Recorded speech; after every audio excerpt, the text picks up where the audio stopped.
In a world ruled by power and betrayal, one name echoed across centuries: Julius Caesar. But behind the laurel crown lies a man far more complex than the legend suggests. Don't forget to support by liking and subscribing. Now the real fun begins. Was Julius Caesar truly the genius leader we admire, or a ruthless power seeker behind a carefully crafted myth? He was not born a king, yet he ruled like one. Julius Caesar, his name alone echoes power. Born into a patrician family, young Caesar faced danger early. Politics, exile, and ambition marked his youth. From the fields of Gaul to the Senate of Rome, Caesar rose with brilliance and blood. He was charming, ruthless, and calculated. Friends feared him, enemies respected him. Did he really say et tu, Brute? Did he love Rome or only himself? He died immortal, but lived on as a symbol. His name, Caesar, became a title for emperors for centuries. He stood at the edge of destiny, Rome behind him, civil war ahead. With one step, Julius Caesar would ignite a fire that would consume a republic. The Senate feared him. The people adored him. Julius Caesar had conquered Gaul, but Rome feared what he might conquer next. Crossing the Rubicon was forbidden. Any general who did was declaring war on Rome itself. Alea iacta est, the die is cast. With these words, Caesar stepped into legend. Rome fell into chaos. Friend turned against friend. The Republic trembled as Caesar marched toward the capital. Was it ambition? Was it survival? Or was Caesar always meant to rule? By crossing the Rubicon, Caesar didn't just start a war, he ended a world. It began not with war, but with a rug. Smuggled into a palace, Cleopatra met Caesar not as a queen, but as a weapon of politics, beauty, and ambition. Caesar was the face of Rome, iron, law, and conquest. Cleopatra ruled Egypt, gold, silk, and seduction. To escape death and gain favor, Cleopatra was smuggled into Caesar's presence, wrapped in a rug. Was it love or strategy? Their bond gave Caesar control in Egypt and gave Cleopatra a son. Cleopatra came to Rome as a queen, but Romans saw her as a threat. Exotic, foreign, and powerful. She claimed her son was Caesar's heir. Rome disagreed. Their love shook empires. But in the end, power proved more fragile than passion. March 15, 44 BCE, the Ides of March. Caesar walked into the Senate, unaware that 60 men were waiting, with knives, not votes. The senators smiled to his face, but whispered in secret halls. They feared not the man, but the king he might become. Marcus Brutus was like a son to Caesar, but even sons can be sharpened into knives. He ignored the warnings. He entered the Senate. What followed was not politics, but ritual. He was stabbed 23 times, but only one wound was fatal: the betrayal. Et tu, Brute? Whether he said it or not, the words haunt history. The conspirators thought they saved the Republic. Instead, they buried it. The Ides of March came, and Caesar fell. But what followed was not peace. It was chaos. The real game had just begun. March 15, 44 BCE. Dozens of senators surrounded Julius Caesar and stabbed him 23 times. The Republic cheered for a moment. Instead of restoring peace, Caesar's death ignited rage. The Roman people mourned and then revolted. Mark Antony gave a speech that turned sorrow into fury. His words turned the mob against the killers. Far from Rome, a teenage heir learned of Caesar's death. His name was Octavian, and he was coming for power. The killers fled. Alliances formed. Rome descended into civil war. Brutus, Cassius, Antony, Octavian.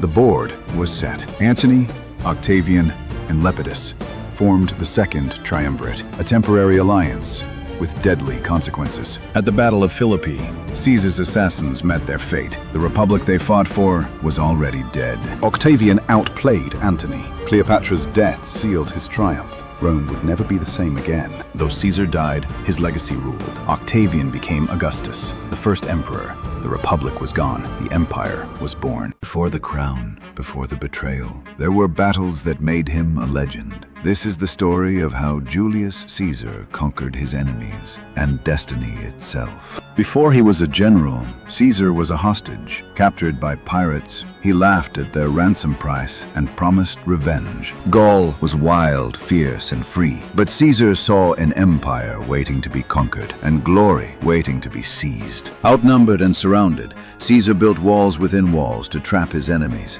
The siege of Alesia became legendary. With Gaul crushed and his enemies defeated, Caesar returned not as a soldier, but as a legend. He ruled armies and empires, but each day began with simple rituals. Step inside the private world of Julius Caesar. Caesar began his day early, bathing in warm water and consulting with his personal advisors. Breakfast was simple: fresh bread, olives, and wine. But every meal was an opportunity for strategy. Dressed in his toga, Caesar rode through Rome's bustling streets, greeted by citizens and soldiers alike. In the Senate, Caesar listened, debated, and commanded respect, balancing politics with power. Afternoon meant meetings with generals and reviewing reports from distant provinces. Before evening, Caesar met with citizens, hearing their concerns and showcasing his leadership.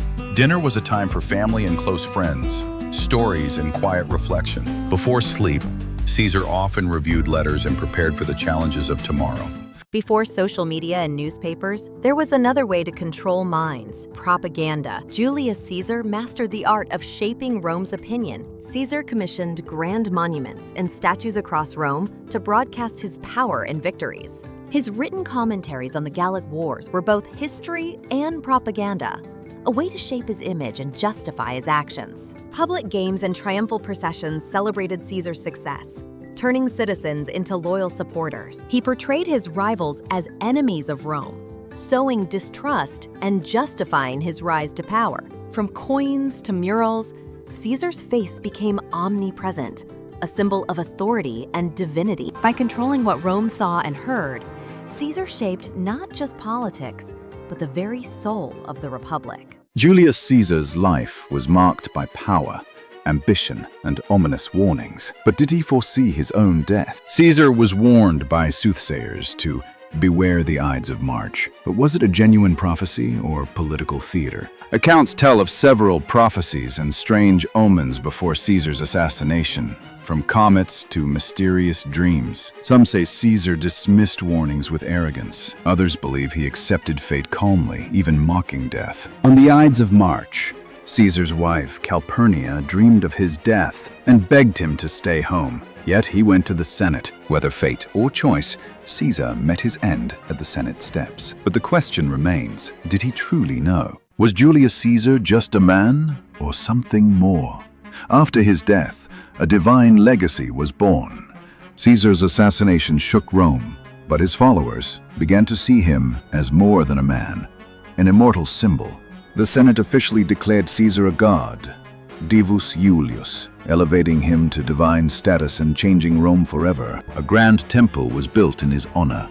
Rituals and festivals celebrated his divine presence among Romans. Augustus, Caesar's heir, used his divine status to legitimize his own rule and establish the Roman Empire. From coins to literature, Caesar's godhood became a symbol of eternal power and Rome's destiny.